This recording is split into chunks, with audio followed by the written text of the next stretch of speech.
Welcome to The Explainer. Today, we're diving straight into one of the most culturally significant stories of the 20th century, George Orwell's classic, 1984. Now, we aren't just here to summarize a story for you. We're going to look at this as a fascinating case study in how absolute, totalitarian power systematically dismantles reality itself. And to do that, we'll be using the tragic psychological timeline of our main character, Winston Smith, as our guide. It was a bright, cold day in April, and the clocks were striking 13.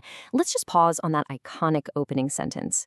Instantly, Orwell drops us into the deeply unsettling, strictly regulated world of Airstrip 1, what used to be London. Right from the jump, something is fundamentally off. Clock striking 13? It establishes this unnatural, military precision that dictates absolutely everything.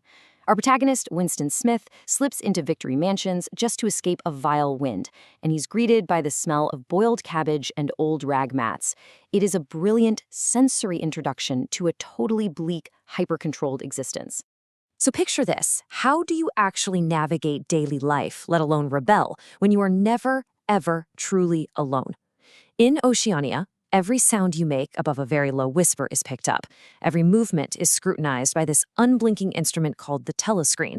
It's essentially a dull, mirror-like plaque on the wall that receives and transmits at the exact same time. And the scariest part? You never know when the thought police are plugged into your specific wire. Survival means living out of a habit that eventually becomes instinct, just assuming that absolutely everything you do is being watched. Okay, let's get into Section 1, the world of Big Brother.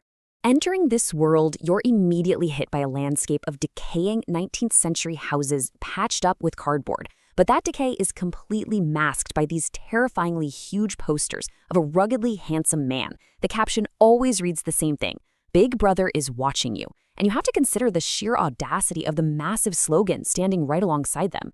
War is peace, freedom is slavery, ignorance is strength. I mean, talk about a mindbender, right? These are the three core tenets of the party, carved right into the glittering white concrete of the Ministry of Truth. By blasting these absolute contradictions everywhere, the party is deliberately forcing its citizens to accept totally illogical statements as solid facts. It's not just propaganda, it is an active assault on the mind's ability to reason. Which brings us to the ultimate offense: thought crime. It is the essential crime that contains all others in itself. Winston actually commits this vaporizable offense just by ducking out of the telescreen's view, opening up this peculiarly beautiful, creamy papered book he bought in a slummy junk shop, and starting a diary. Think about that. He doesn't even need to physically act out against the state. The mere act of holding an unspoken, anti-party belief or doubt in his mind means that inevitably the thought police are going to come for him in the night. Moving on to Section 2, rewriting the past.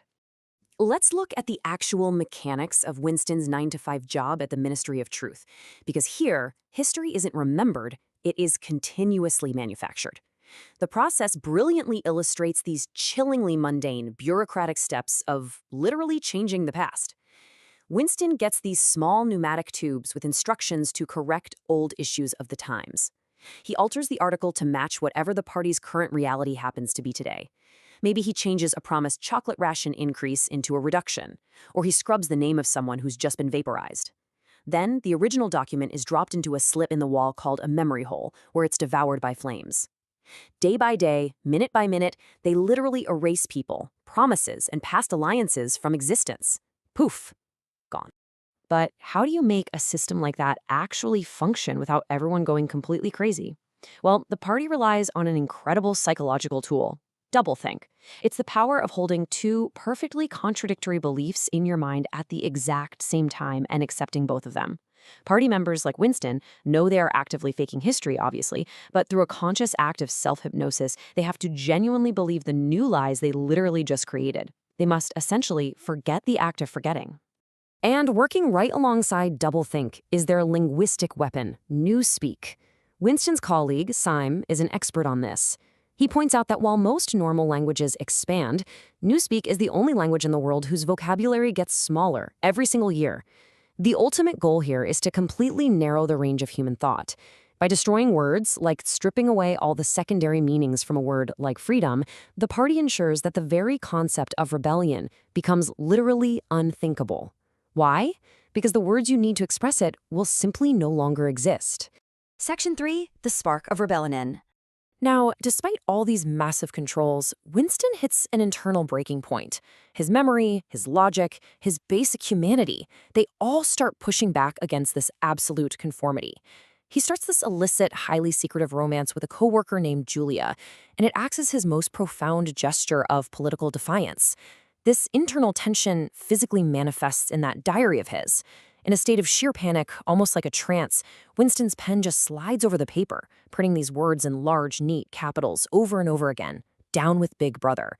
He feels a twinge of absolute, visceral terror when he does this, because he knows exactly what it means. Whether he writes it down or stops himself, it makes no difference. By allowing his thoughts to reach this point at all, his fate is totally sealed. You see, Winston's rebellion is fueled by a really stark contrast.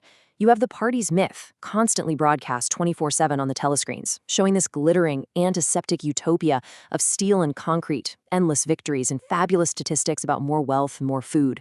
But the actual, daily reality for Winston and the working-class proles, it is entirely different. It's decaying 19th century cities, gritty soap, blocked drain pipes, the endless, inescapable smell of boiled cabbage, and the constant threat of rocket bombs falling right out of the sky. Section 4. The illusion of hope. Driven by this miserable reality and their secret love for each other, Winston and Julia take a massive risk. They mistakenly believe they can actively fight back by joining this legendary underground resistance network called the Brotherhood. Winston puts his tragic, completely misplaced faith in an inner party member named O'Brien. They share a fleeting glance during the frantic 2 minutes hate, and Winston just becomes utterly convinced O'Brien is secretly on his side. I mean, O'Brien even shares forbidden literature with them. Winston holds on to this cryptic phrase, "We shall meet in the place where there is no darkness," genuinely believing it signifies some imagined future of freedom. But in reality, O'Brien is a loyal, calculated orchestrator of their downfall. And the climax of all that hope shatters in an instant. While they're hiding out in this seemingly safe, old-fashioned room above a junk shop rented from a guy named Mr. Charrington, they hear an iron voice suddenly echo this chilling phrase, "You are the dead." It turns out there was a hidden telescreen behind a picture on the wall that had been watching them the entire time. Mr. Charrington?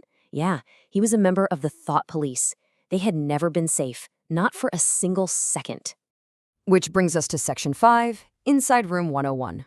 Here is where we witness the clinical, hyper-bureaucratic horror of Winston's capture inside the windowless Ministry of Love. The party doesn't just want to execute him, they need to break his mind completely before they erase him.